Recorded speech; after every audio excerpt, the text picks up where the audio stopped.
8:08, KFI AM 640, more stimulating talk radio. Bill Handel, good morning, everybody, and welcome on a July 23rd, Wednesday. Handel on the News, late edition, coming up at 8:30. As I promised, we're talking about Ron Paul. He's going to be with us in just a moment.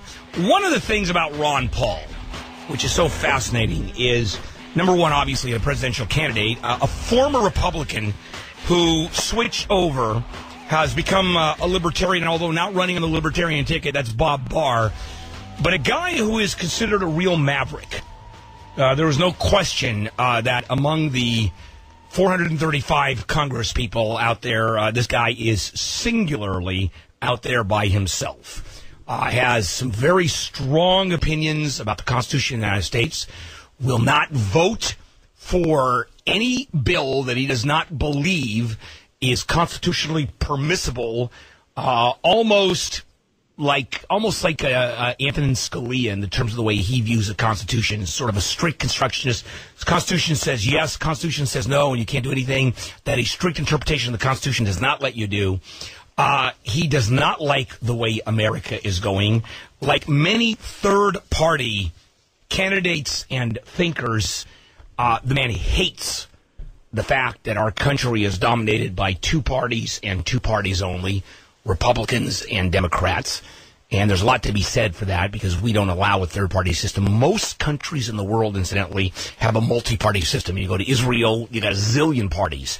You go to England, even those are legitimate parties other than the Tories and Labour. You've got the Social Democrats. You've got a lot of different parties. Germany is filled with different parties. America, very unusual in how we do business.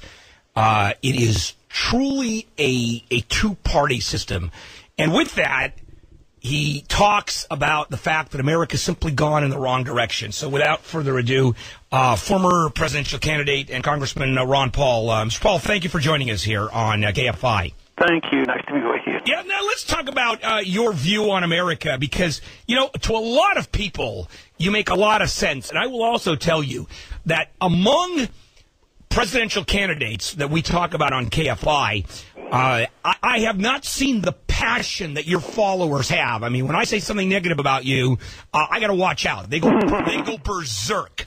So let's talk about your followers, your thinking, and what it is that you're representing.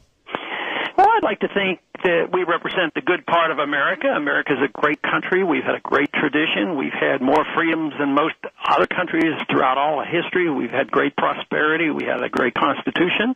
But many of us feel like we've lost our way, whether it's the Democrats or the Republicans. We have not concentrated on protecting liberty. We have special interests determining how money is being spent. And we have a foreign policy which has given us an empire to defend, and it's bankrupt in this country, and we're dumping all the burden on the young people who pay in the bills, and yet they're going to have less freedom and prosperity than ever before. Now, and that's the message I give them, and they respond very favorably. Yeah, but you were a traditional Republican. I mean, you ran as a Republican, you got elected as a Republican, and then you turned your back on the Republicans, or in your case, you may argue that the Republicans turned their back on you. When did you have this epiphany that the Republican Party was as bad as any other party? Well, probably before I joined it. Except I've been a Republican all my life. My family was Republican, and I've won 10 times as a Republican. But, no, I never felt like I've turned my back on them because I remember the days of Robert Taft and others who belonged to a conservative wing of the party was quite different. They had a different foreign policy. They were respectful of civil liberties, and they believed in the free market. But, you know, over the years, we've just gotten further and further from that where you can't tell the difference between Republicans and Democrats. So I don't think I don't think of it that way as turning my back. Critical, yes, I am, because I think they have strayed from what they profess to believe in. So let me ask you, if what you say is true, and I believe a lot of what you say is true, that this country and both parties have not done a service to this country. I look at what the Republicans have done under George Bush, and I just shake my head, going, for a guy, we should have elected John Kerry just because he would have spent less money than George Bush. Just on a monetary basis, I would have elected John Kerry, considering what George Bush has done. Why is it that we don't have a third-party system? Why can't the Ron Pauls and the Bob Barrs, whether you agree with them or not, or with you or not, why can't a legitimate third-party call for the presidency be made? Well, because I don't think the Republicans and Democrats want that to happen, because overall their views are very similar, but they control all the legislative branches of government, whether it's nationally or statewide, so the laws are written to make it very, very difficult. If you happen to be a celebrity or have a lot of money, you can break in a little bit, like a Ross Perot or a Jesse Ventura for other reasons, but the system is very biased against a fair democratic process here in this country, and if you do come to the conclusion that the individuals that represent the leadership and the Republican Democrats are one and the same, really, we have no choice, and that to me is rather sad. But I think it's not an accident. I think the laws make it hard to get on the ballots. You can't get into debates. The media tends to marginalize us and laugh and ridicule. But that's at the far end. I mean, when this country started, I mean, we had parties that disappeared. At one point, the Republican Party didn't exist until Abraham Lincoln sort of came on the scene.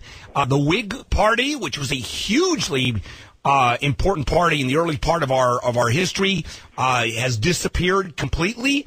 So why did we come to where we are? Well, I don't know. It was an evolution. I guess the Whig Party was the last major party to disappear. And Roosevelt tried to start a Bull Moose Party, and he was unsuccessful. And it's just evolved that way. And I don't know exactly. I think it's very bad, but the system has encouraged a two-party system, the two parties have become one party. So those of us who want to challenge the system, we're sort of left out in the cold. And you certainly are challenging the system. So let's talk about what you've written, the manifesto, The Revolution by Ron Paul. What are you trying to say in this book? Well, that we need a revival of the original revolution, that we should, be worried about tyranny. We should look toward sound money. We should change our foreign policy. So it's revolutionary to think about the original intent of the revolution. So to me, it's a philosophic, intellectual revolution. It's not violent, but it's revolutionary in the sense that we want to restore America, which is rather sad that we call this a revolution. It's really maintaining our core beliefs that have made America great, but right now, today, since we've gone so far astray, it is now revolutionary to think in these terms. I mean, you're calling, for example, going back to effectively a gold standard asset-based system in terms of our monetary policy. Who in the world can do that anymore? Well, anybody who wants to. No one does. Oh, I know, but look at the world. I mean, the world's in chaos now financially. There's inflation roaring. Our financial system is a shame. Today we're going to vote to have the taxpayers buy Fannie Mae and Freddie Mac securities, so the taxpayers are going to be owning securities that are essentially worthless. But we're buying them at face value in order to prop up, the corporations and the people who invested and the people who shouldn't have been buying homes. So let me ask you this, and that's a quick one. You don't believe in governmental intervention. For the most part, let the market sort of control. If the government had intervened and had made the rules stricter in terms of the garbage loans, the loans wouldn't have been allowed to be issued. Well, you can't compensate the mistakes of the Federal Reserve by just regulating it and say allow the Fed to do something and have endless supply of money and have low interest rates and encourage people to do wrong things and say, oh, well, we're going to regulate them. But, of course, we did the opposite. The Fed created all the credit, drove interest rates artificially low, and then we had rules. Actually, the rules were written in the opposite direction. The House always wrote rules that said you must make subprime loans. Give the people. Everybody needs a house, so we want you to. You're obligated to support, loan so many of your dollars to impoverished areas. So we literally did exactly the wrong thing, and it was destined to fail, and it has. And now what are they doing? They're just pouring more gasoline on the fire of inflation. All right, Ron Paul, the book that Congressman Ron Paul wrote, The Revolution, a Manifesto. Is there a website, by the way, where people can reach you and your group? Yes, it's campaignforliberty.com. Campaignforliberty.com, and the book is called The Revolution, a Manifesto. and it lays out in no uncertain terms Ron Paul's position on where America has gone astray, in his opinion, and where it should go. Ron Paul, thank you for joining us here on KFI. Thanks for having me. All right.